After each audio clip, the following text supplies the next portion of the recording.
We are discussing biomolecules. We have already discussed about biomolecules, macromolecules, micromolecules, amino acids, and proteins. Welcome back to Biology on Earth. In this video lecture, we will further discuss about the another topics under the biomolecules. So first topic is lipids. So हम discuss कर रहे हैं various macromolecules को जिसमें कि जो previous video है इसमें हमने प्रोटीन्स को डिस्कस किया है। तो आज की वीडियो में हम जितने भी बाकी और मैक्रो मॉलिक्यूल्स हैं इनके बारे में बात करेंगे। मैक्रो मॉलिक्यूल्स जो कि बड़े वाले मॉलिक्यूल्स हैं जो एसिड इनसॉल्युबल जो पोर्शन है इसमें आते हैं। तो सबसे पहला यहाँ पे है लिपिड्स। जो लिपिड्स हैं इनको फैटी एसिड्स भी बोला जाता है। नाउ जो लिपिड्स हैं सबसे पहले इनमें सिंपल फैटी एसिड भी हो सकता है। फैटी एसिड का मतलब है कि एक ऐसा, अगर हम इसके केमिकल फॉर्मूला की बात करें तो जो फैटी एसिड है इसमें एक कार्बोक्सिलिक ग्रुप प्रेजेंट होता है और साथ में आर ग्रुप का मतलब है कि इसमें चेन प्रेजेंट होती है which is called the hydrocarbon chain. जो एराकिडोनिक एसिड है इसमें 20 कार्बन होते हैं और जो पाल्मिटिक एसिड है इसमें 16 कार्बन होते हैं। तो यहाँ पे जो पाल्मिटिक एसिड है अगर हम इसके स्ट्रक्चर को बनाएं तो किस तरीके से स्ट्रक्चर आएगी। सबसे पहले यहाँ पे कार्बोक्सिलिक एसिड जो है ये एंड पे प्रेजेंट होगा ही होगा। अब जो आर चेन है, आर चेन किस तरीके से प्रेजेंट होगी कि यहाँ पे जो CH2 मॉलिक्यूल्स हैं इनके टोटल 14 मींस 14 जो है इनके मॉलिक्यूल्स प्रेजेंट होंगे और यहाँ पे एंड पे जो है ये मिथाइल ग्रुप होता है हमेशा ही, बिकॉज जो कार्बन है इसकी वैलेंसी कितनी है, 4 है इसकी वैलेंसी। तो जो एंड वाला है ये हमेशा CH3 ही होगा और यहाँ पे कार्बन चेन प्रेजेंट है। और जो अंदर वाले हैं ये CH2 क्यों है, क्योंकि इनके पास ओनली 2 ही यहाँ पे जो वैकेंसीज है ये वेकेंट है। बाकी के जो बॉन्ड्स है ये कार्बन बैकबोन के साथ शेयर्ड फॉर्म में है। तो यहाँ पे अगर इस स्ट्रक्चर को हम खोल के लिखें तो यहाँ पे जो CH2 है इसके 14 मॉलिक्यूल्स आएंगे और एक मीथेन का मॉलिक्यूल और एक COH, तो टोटल कितने हो गए 16 कार्बन। इस तरीके से जो डिफरेंट फैटी एसिड्स हैं इनमें डिफरेंट कार्बन होते हैं, किसी में 20 है, 16 है, 17 है, तो डिफरेंट एग्जाम्पल्स हैं। उसके बाद जो दूसरे अगर हम लिपिड्स की बात करें तो ये सिंपली ग्लिसरॉल भी हो सकते हैं। ग्लिसरॉल जो है it is also called the tri hydroxy propane. यहाँ पे हाइड्रोक्सिल ग्रुप्स हैं, कितने हैं 1 2 और 3, so mono bi tri, so that's why tri hydroxy propane meth eth prop. तो यहाँ पे this is called the tri hydroxy propane structure. तो ये जो ट्राई हाइड्रोक्सी प्रोपेन है अब इसके साथ जो मींस ये ग्लिसरॉल है which is called the tri hydroxy propane. ये जो ट्राई हाइड्रोक्सी प्रोपेन है अगर तो ये इसी तरीके से प्रेजेंट है और इसके साथ और कुछ भी अटैच नहीं है तो this is simply called as a glycerol molecule. लेकिन हर बार जो ग्लिसरॉल है ये अकेला प्रेजेंट नहीं होता। कई बार क्या होता है कि ग्लिसरॉल के साथ फैटी एसिड टेल्स जुड़ी होती हैं। अब कितनी फैटी एसिड टेल्स इसके साथ या फैटी एसिड जो चेन्स जुड़ती हैं इस पे डिपेंड करता है कि इसका नाम क्या होगा।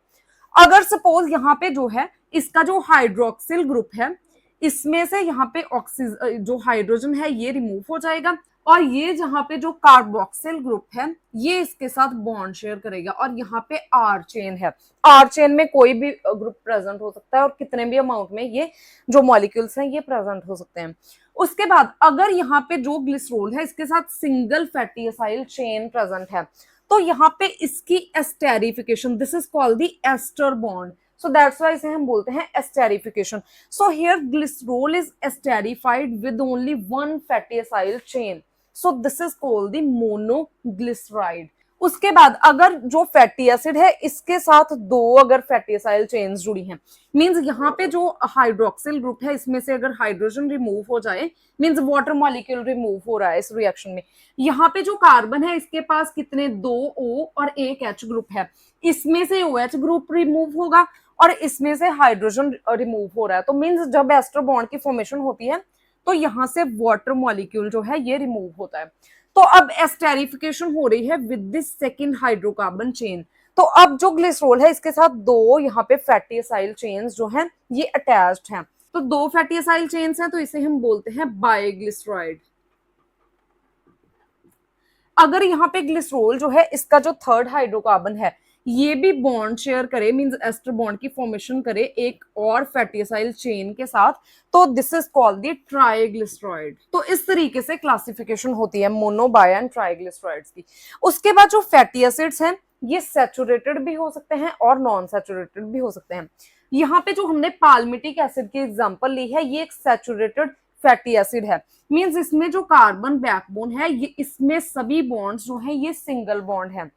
अगर सिंगल बॉन्ड है तो इसे हम बोलते हैं सैचुरेटेड कंपाउंड, मींस ये जो फैटी एसिड चेन है ये सैचुरेटेड फैट है, means saturated fatty acid chain है। और जो अनसैचुरेटेड है, अनसैचुरेटेड का मतलब कि carbon carbon double bond present है। अब फैट्स या लिपिड्स ये किसको बोला जाता है, हम घी यूज करते हैं, ऑयल यूज करते हैं, इन सबको हम बोलते हैं फैटी एसिड और ऑयल्स। नाउ अगर हम सैचुरेटेड फैटी एसिड्स की एग्जांपल लें तो ये वो फैटी एसिड्स हैं जिनमें सिंगल बॉन्ड प्रेजेंट होता है। जैसे फॉर एग्जांपल जो घी होता है, घी इज अ सैचुरेटेड फैट। तो जब यहाँ पे इसमें एक ही बॉन्ड प्रेजेंट है, मीन सिंगल बॉन्ड प्रेजेंट है, डबल बॉन्ड प्रेजेंट नहीं है, तो क्या होता है कि इस तरीके से फैटी एसाइल चेन प्रेजेंट है। तो जब इसमें सिंगल बॉन्ड प्रेजेंट होते हैं, मींस कोई डबल बॉन्ड प्रेजेंट नहीं है, तो ये जो इस तरीके से टेल है ये कॉम्पैक्ट फॉर्म में इस तरीके से पैक हो जाती है। घी हमेशा सेमी सॉलिड स्टेट में होता है। वो सेमी सॉलिड स्टेट क्यों है, क्योंकि ये कॉम्पैक्ट जो स्टेट है इसमें कॉम्पैक्ट स्ट्रक्चर में ये फोल्ड हो जाते हैं। क्यों फोल्ड हो रहे हैं, बिकॉज ये इनमें सैचुरेटेड बॉन्ड्स हैं, it is called the saturated fat. तो हमेशा जो है इसका मेल्टिंग टेम्परेचर हमेशा ज्यादा होता है। मेल्टिंग टेम्परेचर का मतलब है कि वो टेम्परेचर जिसपे कि एक कंपाउंड मेल्ट हो जाए। तो घी को मेल्ट करने के लिए इसका टेम्परेचर हमें ज्यादा इंक्रीज करना पड़ता है। दूसरी बात, अगर हम अनसैचुरेटेड फैट की बात करें तो इनमें डबल बॉन्ड्स प्रेजेंट होते हैं। तो अगर कोई भी स्ट्रक्चर है इसमें इस तरीके से डबल बॉन्ड प्रेजेंट है, अगर डबल बॉन्ड प्रेजेंट है इस चेन में तो ये अच्छे से फोल्ड नहीं हो पाएगी, मींस ये कॉम्पैक्ट स्ट्रक्चर में फोल्ड नहीं हो पाएगी, बिकॉज यहाँ पे हिंड्रेंस कौन कॉज कर रहा है फोल्डिंग में, डबल बॉन्ड्स। तो ये इसी फॉर्म में रहेगी। तो ऑयल्स जो है ये हमेशा लिक्विड फॉर्म में ही रहते हैं, बिकॉज इनमें डबल बॉन्ड्स प्रेजेंट हैं, मींस अनसैचुरेटेड स्ट्रक्चर है और ये कॉम्पैक्ट स्ट्रक्चर में पैक नहीं हो सकते, तो इनका मेल्टिंग टेम्परेचर जो है ये बहुत कम होता है। उसके बाद कुछ जो लिपिड्स होते हैं इनमें फॉस्फोरस या फॉस्फोराइलेटेड ऑर्गेनिक कंपाउंड्स प्रेजेंट होते हैं। अब कौन से हैं जो फॉस्फोलिपिड्स, हमने cell the unit of life में देखा है कि जो सेल की मेम्ब्रेन है ये फॉस्फोलिपिड बायलेयर होती है। तो फॉस्फोलिपिड कौन से हैं, जिनके पास की फॉस्फेट ग्रुप प्रेजेंट होता है, these are called the phospholipids. उसके बाद यहाँ पे क्या है, अब एक और टर्म है प्राइम मेटाबोलाइट्स। जो मेटाबोलाइट्स हैं ये दो तरीके के होते हैं, primary metabolite and secondary metabolites. Primary metabolite वो मेटाबोलाइट्स हैं जो कि डायरेक्टली किसी भी ऑर्गेनिज्म की ग्रोथ एंड डेवलपमेंट में इन्वॉल्व होते हैं, कार्बोहाइड्रेट्स, फैट्स और प्रोटीन्स। तो मींस ये सारे क्या हैं, ये प्राइमरी मेटाबोलाइट्स हैं। उसके बाद जो वाइटामिन हैं ये प्रेजेंट होते हैं, मिनरल्स होते हैं जो कि हमें एसेंशियल अमाउंट में चाहिए, जो कि डायरेक्टली हमारी ग्रोथ को, डेवलपमेंट को एनहेंस करते हैं। दूसरे हैं सेकेंडरी मेटाबोलाइट्स। जो सेकेंडरी मेटाबोलाइट्स हैं इनका हमारी ग्रोथ एंड डेवलपमेंट में कोई भी रोल नहीं है, एज सच मींस डायरेक्टली कोई रोल नहीं है, बट इनका ग्रेट इकोलॉजिकल इंपॉर्टेंस होता है। जैसे कि हम प्लांट्स में जो डिफरेंट मेटाबोलाइट्स हैं, सेकेंडरी मेटाबोलाइट्स, इनकी हम बात करें तो एल्केलॉइड्स, उसके बाद flavonoids, rubber, spices, drugs, pigments, essential oils. Now another category of macromolecules are called the polysaccharides. Now यहाँ पे बात हो रही है कार्बोहाइड्रेट्स के बारे में। तो जो कार्बोहाइड्रेट्स हैं ये चार कैटेगरीज के होते हैं। अगर इनमें सिंगल यूनिट प्रेजेंट है, कार्बोहाइड्रेट्स क्या हैं, मेनली सिंपल जो शुगर्स होती हैं जैसे कि ग्लूकोज हो गए, लैक्टोज हो गए। तो अगर तो सिंगल ग्लूकोज का मॉलिक्यूल है तो इसे हम बोलते हैं मोनोसैकेराइड, सैकेराइड वर्ड यूज किया जाता है। अगर यहाँ पे दो ग्लूकोज के मॉलिक्यूल हैं तो इसे हम बोलते हैं डाइसैकेराइड।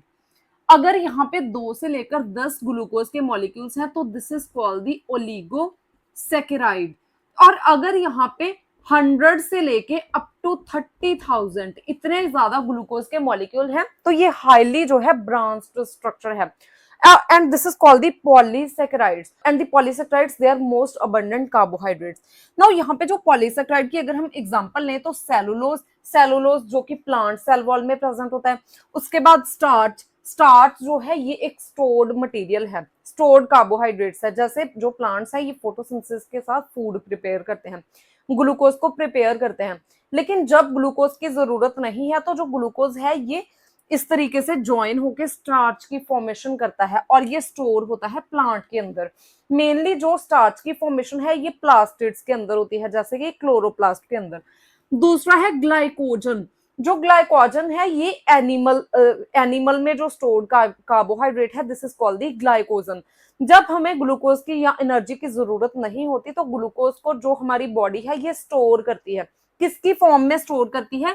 एक लॉन्ग चेन ग्लूकोज की स्ट्रक्चर की फॉर्म में, जो कि ब्रांच्ड होती है, and this is called the glycogen. Now जो ग्लाइकोजन है इसकी फॉर्मेशन होती है with the help of glycogenesis, and ये जो ग्लाइकोजेनेसिस है और ग्लाइकोजन फॉर्मेशन है ये लिवर एंड मसल सेल्स में होती है इन केस ऑफ एनिमल्स। तो स्टार्च किस में है? सेलुलोज एंड स्टार्च प्लांट्स में है, एंड ग्लाइकोजन किस में है? एनिमल्स में है। सबसे पहले अगर हम सेलुलोज की बात करें तो यहाँ पे ग्लूकोज मॉलिक्यूल है, दूसरा ग्लूकोज मॉलिक्यूल है और यहाँ पे तीसरा ग्लूकोज मॉलिक्यूल है। अब ये जो ग्लूकोज मॉलिक्यूल है इसे हम बोलते हैं बीटा ग्लूकोज। बीटा ग्लूकोज क्यों बोलते हैं? बिकॉज अगर फर्स्ट पोजीशन जो है इसके नीचे की तरफ हाइड्रोजन और OH ग्रुप ऊपर की तरफ प्रेजेंट है तो ये होगा beta glucose. This is a beta glucose. अगर हम यहाँ पे सेकेंड स्ट्रक्चर में बात करें तो यहाँ पे नीचे की तरफ OH ग्रुप प्रेजेंट है, तो अगर ग्लूकोज की स्ट्रक्चर में जो फर्स्ट पोजीशन है इसके नीचे की तरफ OH ग्रुप प्रेजेंट होगा और ऊपर की तरफ हाइड्रोजन प्रेजेंट होगा तो this is called the alpha glucose. Now cellulose में क्या हो रहा है कि ये एक ग्लूकोज है और ये दूसरा ग्लूकोज का मॉलिक्यूल है, तो इसमें जो फर्स्ट ग्लूकोज है इसकी जो फर्स्ट कार्बन है, मींस जो फर्स्ट पोजीशन है, और जो सेकंड ग्लूकोज है इसकी जो फोर्थ पोजीशन है, इसके बीच में बॉन्ड शेयरिंग हो रही है। अब बॉन्ड किस तरीके से बन रहा है? हमने देखा यहाँ पे OH है और इस साइड यहाँ पे OH है, तो यहाँ पे OH मॉलिक्यूल यहाँ पे है और OH मॉलिक्यूल यहाँ पे है। तो इस रिएक्शन में क्या होगा कि यहाँ से वाटर मॉलिक्यूल रिमूव हो जाएगा, और अगर वाटर मॉलिक्यूल रिमूव हो जाएगा तो यहाँ पे सिंगल O बचेगा, और ये जो सिंगल O है ये ग्लाइकोसिडिक बॉन्ड की फॉर्मेशन करेगा। तो जब भी ग्लाइकोसिडिक बॉन्ड की फॉर्मेशन होती है तो वाटर रिमूव होता है इस रिएक्शन में, और इसका जो OH है इसमें से जब वाटर रिमूव होगा तो इसकी फर्स्ट पोजीशन और इसकी फोर्थ पोजीशन में बॉन्ड बनेगा। अब इसकी फर्स्ट है और इसकी फोर्थ है, लेकिन ये ग्लूकोज कौन सा है? बीटा ग्लूकोज है। सो that's why this is called the beta 1,4 glycosidic bond. अगर ये अल्फा ग्लूकोज होता तो यहाँ पे हम लिखते अल्फा 1,4 ग्लाइकोसिडिक बॉन्ड। तो ये इस तरीके से जो सेलुलोज है ये सिंगल चेन में प्रेजेंट होता है, लीनियर चेन में प्रेजेंट होता है, इसमें कोई भी ब्रांचेस प्रेजेंट नहीं होती। स्टार्च हमने अभी देखा कि एनिमल्स में सॉरी जो प्लांट्स हैं इनमें स्टोर्ड कार्बोहाइड्रेट है, तो यहाँ पे एक ग्लूकोज है और ये ग्लूकोज कौन सा है? अल्फा ग्लूकोज, क्योंकि नीचे की तरफ OH ग्रुप प्रेजेंट है और यहाँ पे बहुत सारे अल्फा ग्लूकोज प्रेजेंट है। अब यहाँ पे सबसे पहले जो बॉन्ड बनेगा ये ग्लाइकोसिडिक बॉन्ड ही है। ये यहाँ पे जो इस ग्लूकोज के फर्स्ट कार्बन में और इसके फोर्थ कार्बन में बन रहा है, तो यहाँ पे ये कौन सा ग्लूकोज है? अल्फा ग्लूकोज है, और बॉन्ड कौन सा बन रहा है? Glycosidic bond between the first and fourth carbon. So that's why this is called the alpha 1,4 glycosidic bond. तो ये जितने भी हैं these are called the alpha 1,4 glycosidic bond. Now जो स्टार्च है ये ब्रांच स्ट्रक्चर होती है। ब्रांचेस कैसे बनती हैं कि जो इसकी फर्स्ट पोजीशन है, अब जो लास्ट वाला ग्लूकोज है इसकी जो फर्स्ट पोजीशन है और जो यहाँ पे दूसरा ग्लूकोज है इसकी सिक्स्थ पोजीशन के बीच में बॉन्ड बनेगा। इस रिएक्शन में भी वाटर रिमूव होगा और यहाँ पे जो बॉन्ड क्योंकि फर्स्ट और सिक्स्थ कार्बन के बीच में बन रहा है और क्योंकि ये अल्फा ग्लूकोज है तो अल्फा 1,6 ग्लाइकोसिडिक बॉन्ड। तो जो भी ब्रांच स्ट्रक्चर होंगी इनमें दो तरीके के बॉन्ड्स होते हैं, एक तो अल्फा 1,4 ग्लाइकोसिडिक बॉन्ड जो कि लीनियर बॉन्ड्स होते हैं, और अगर ब्रांच आ रही है तो ब्रांच में हमेशा कौन सा है? Alpha 1,4 glycosidic bond. सिमिलरली जो ग्लाइकोजन है, अगर हम ग्लाइकोजन की बात करें तो सबसे पहले हमने यहाँ पे डिस्कस कर लिया कि ये एनिमल्स में बनता है। एनिमल्स में जो स्टोर्ड कार्बन है this is called the glycogen. ये जो ग्लाइकोजन है ये बहुत ज्यादा कॉम्प्लेक्स होता है देन द स्टार्च, मींस इसमें बहुत ज्यादा ब्रांचेस होती हैं। जो स्टार्च है इससे कहीं ज्यादा ब्रांचेस होती हैं, स्ट्रक्चर इसी तरीके से आएगा। उसके बाद जो स्टार्च है ये सेकेंडरी स्ट्रक्चर की फॉर्मेशन करती है। सेकेंडरी स्ट्रक्चर हमने प्रोटीन्स में देखा है। सेकेंडरी स्ट्रक्चर मींस इस तरीके से हेलिक्स की फॉर्मेशन होती है। तो जब हेलिक्स की फॉर्मेशन होती है तो इसे हम बोलते हैं सेकेंडरी स्ट्रक्चर। हेलिक्स की फॉर्मेशन क्यों हो रही है? हाइड्रोजन बॉन्ड्स की वजह से। नाउ जो स्टार्च है जब ये इस तरीके से हेलिकल फॉर्म की फॉर्मेशन करता है, हेलिकल स्ट्रक्चर में चेंज होता है, तो ये जो है ये सेकेंडरी स्ट्रक्चर है। नाउ ये जो सेकेंडरी स्ट्रक्चर है ये आयोडीन मॉलिक्यूल्स को होल्ड कर सकता है। लेकिन अगर हम यहाँ पे सेलुलोज की बात करें तो सेलुलोज में कोई भी इस तरीके से हेलिकल फॉर्मेशन नहीं होती, हेलिकल स्ट्रक्चर नहीं बनती, तो ये आयोडीन को इस तरीके से होल्ड नहीं कर पाता। Now another type of macromolecules are called the nucleic acids. यहाँ पे दो तरीके के न्यूक्लिक एसिड्स होते हैं जो कि डिफरेंट एनिमल्स में या लिविंग ऑर्गेनिजम्स में जेनेटिक मटेरियल का काम करते हैं। And this include the DNA which is deoxyribonucleic acid and RNA that is ribonucleic acid. अगर यहाँ पे इस तरीके से जो राइबोज शुगर है ये इस तरीके से प्रेजेंट होती है, इसमें टोटल 5 कार्बन होते हैं। अगर तो यहाँ पे नीचे की तरफ OH ग्रुप प्रेजेंट है, मींस OH ग्रुप अभी प्रेजेंट है, तो this is called the ribose sugar. लेकिन अगर यहाँ पे ये जो 5 कार्बन स्ट्रक्चर है इसमें से जो थर्ड जो सेकेंड पोजीशन है इसमें से अगर यहाँ पे ऑक्सीजन रिमूव हो जाता है और यहाँ पे ओनली हाइड्रोजन ही प्रेजेंट है तो ऑक्सीजन रिमूव हो गया, सो this is called the deoxyribose sugar. तो जो डीऑक्सीराइबोज शुगर है इसकी सेकेंड पोजीशन पे हाइड्रोजन प्रेजेंट होता है और जो राइबोज शुगर है इसकी सेकेंड पोजीशन पे OH ग्रुप प्रेजेंट होता है। नाउ जो आरएनए है इसमें राइबोज शुगर होता है और डीएनए में डीऑक्सीराइबोज शुगर प्रेजेंट होता है। नाउ यहाँ पे जो डीएनए और आरएनए है दोनों ही जेनेटिक मटेरियल है। अब हमारी बॉडी में अगर हम एनिमल्स में प्लांट्स में बात करें तो दोनों ही प्रेजेंट है, बट जेनेटिक मटेरियल कौन सा है? डीएनए है। मीन्स हमें जेनेटिक मटेरियल होता है डीएनए और डीएनए ट्रांसक्राइब होता है आरएनए में। अब कुछ वायरसेस हैं जिनमें की जो आरएनए है ये as a genetic material present होता है। नाउ जो डीएनए एंड आरएनए जो दोनों हैं इनमें बेसिक स्ट्रक्चर में क्या प्रेजेंट होता है? एक तो इनमें नाइट्रोजिनस बेसिस प्रेजेंट होते हैं, दूसरा इनमें शुगर मॉलिक्यूल प्रेजेंट होता है। कौन सा शुगर है? या तो राइबोज शुगर है या फिर डीऑक्सीराइबोज शुगर है। ये डिसाइड करता है कि वो डीएनए है या आरएनए है। अगर डीएनए है तो डीऑक्सीराइबोज होगा, अगर आरएनए है तो राइबोज शुगर प्रेजेंट होगा और एक इसके साथ फॉस्फेट ग्रुप होता है। या यहाँ पे अगर हम नाइट्रोजिनस बेसिस की बात करें तो टोटल 5 नाइट्रोजिनस बेसिस हैं जिनमें कि सबसे पहले आते हैं प्यूरिन्स और दूसरे हैं पायरिमिडिन्स। जो प्यूरिन्स हैं, प्यूरिन्स दो तरीके के होते हैं, एडेनिन एंड ग्वानिन, और ये आरएनए और डीएनए दोनों में प्रेजेंट होते हैं। तो जो इस तरीके की स्ट्रक्चर होगी एक हेटेरोसाइक्लिक स्ट्रक्चर है। अगर तो इसमें 9 कार्बन्स हैं और 2 चेन्स हैं तो these are called the purines, और इस तरीके की स्ट्रक्चर दोनों एडेनिन एंड ग्वानिन की होती है। जो पायरिमिडिन है इनमें सिंगल हेटेरोसाइक्लिक रिंग प्रेजेंट होती है जिसमें कि 6 कार्बन प्रेजेंट होते हैं। These are called the cytosine, thymine and uracil. Now अगर हम डीएनए और आरएनए की बात करें तो डिफरेंट बेस पेयर्स होते हैं। नाउ जो डीएनए है इसकी स्ट्रक्चर को सबसे पहले यहाँ पे जो डिस्क्राइब किया था वॉटसन एंड क्रिक ने इन 1953, और जो डीएनए है इसमें जो बेस पेयरिंग होती है this is called the Watson and Crick base pairing. जो डीएनए है इसमें क्या है? जो एडेनिन है जो कि एक प्यूरिन है ये हमेशा पायरिमिडिन के साथ बेस पेयरिंग करता है। तो यहाँ पे प्यूरिन एंड पायरिमिडिन के बीच में 2 बॉन्ड्स हैं। ये बॉन्ड कौन से हैं? These are called the hydrogen bonds. तो ये 2 हाइड्रोजन बॉन्ड्स इनमें प्रेजेंट होते हैं। सेकेंडली इसमें ग्वानिन एंड साइटोसिन प्रेजेंट होता है जिनके बीच में की ट्रिपल बॉन्ड प्रेजेंट है, मीन 3 हाइड्रोजन बॉन्ड्स प्रेजेंट होते हैं। अगर हम आरएनए की बात करें तो आरएनए में जो एडेनिन है this is called the purine, और यहाँ पे पायरिमिडिन डिफरेंट होता है, इसमें थायमिन की जगह पे यूरासिल प्रेजेंट होता है। तो जो यूरासिल है ये आरएनए में प्रेजेंट होता है स्पेसिफिकली, और जो थायमिन है ये डीएनए में प्रेजेंट होता है। तो यहाँ पे जो एडेनिन है इसकी बेस पेयरिंग होती है यूरासिल के साथ, 2 इसमें बॉन्ड्स प्रेजेंट हैं, these are called the hydrogen bonds. और जो ग्वानिन है ये सिमिलरली साइटोसिन के साथ 3 ट्रिपल बॉन्ड्स शेयर करता है।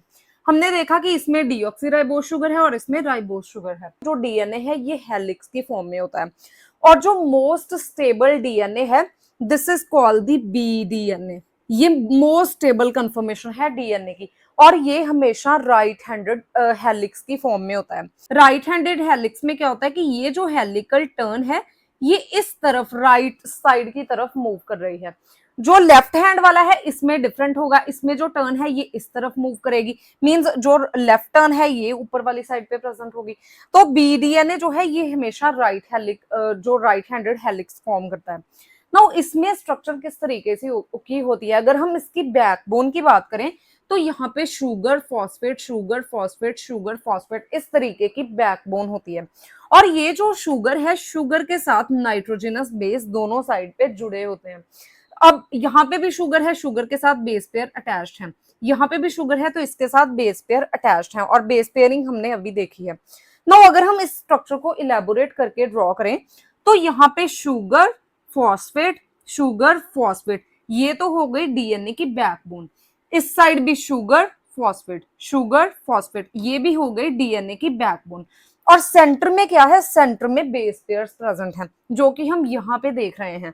अब यहाँ पे क्या है, ये डीएनए की स्ट्रक्चर है, और डीएनए में कौन सी शुगर होती है, डीऑक्सीराइबोस शुगर में। नाउ जो थर्ड कार्बन है ये फॉस्फेट के साथ बॉन्ड इस तरीके से बनाता है। उसके बाद जो सेकेंड शुगर मॉलिक्यूल होगा, इसका जो फिफ्थ कार्बन है ये फॉस्फेट के साथ बॉन्ड की फॉर्मेशन करता है। सो थ्री और फिफ्थ कार्बन जो है एडजेसेंट शुगर्स के, डीऑक्सीराइबोस शुगर के, इनके बीच में फॉस्फेट बॉन्ड की फॉर्मेशन हो रही है। और ये जो बॉन्ड है इसे हम बोलते हैं एस्टर बॉन्ड। अब यहाँ पे दो बॉन्ड्स बन रहे हैं, सो that's why this is also called the phosphodiester bond.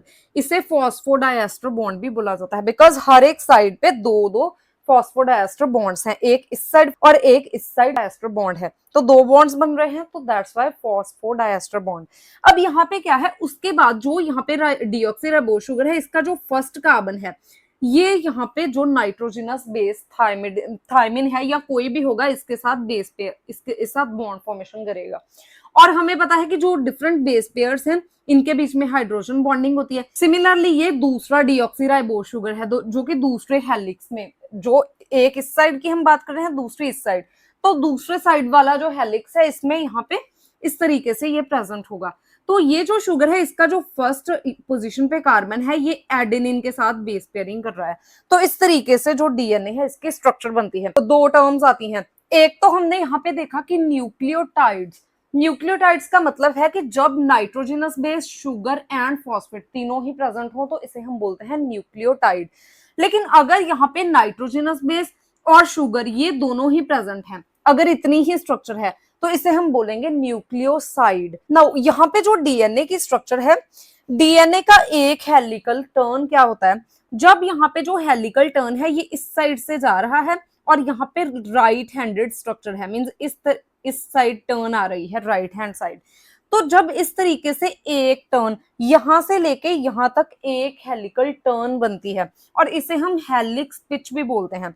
जो एक हेलिक्स पिच है इसकी अगर हम यहाँ पे मेजरमेंट करें तो इट इज अराउंड 33.22 एंगस्ट्रॉम। और अगर हम यहाँ पे इसके बेस पेयर्स की बात करें तो डीएनए के अंदर जो दो बेस पेयर्स होते हैं, एक ये वाला और एक ये वाला, इन दोनों के बीच में जो डिस्टेंस है it is around 3.32 angstrom. And ये जो डिस्टेंस है इसे हम एक्सियल राइज भी बोलते हैं।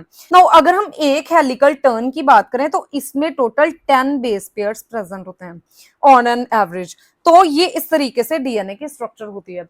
So this is all about the polysaccharides, lipids and nucleic acids. If you have any type of query regarding these topics, you can ask me in comment section. And if you find the content useful, please like and share the video and subscribe to my channel Biology on Earth.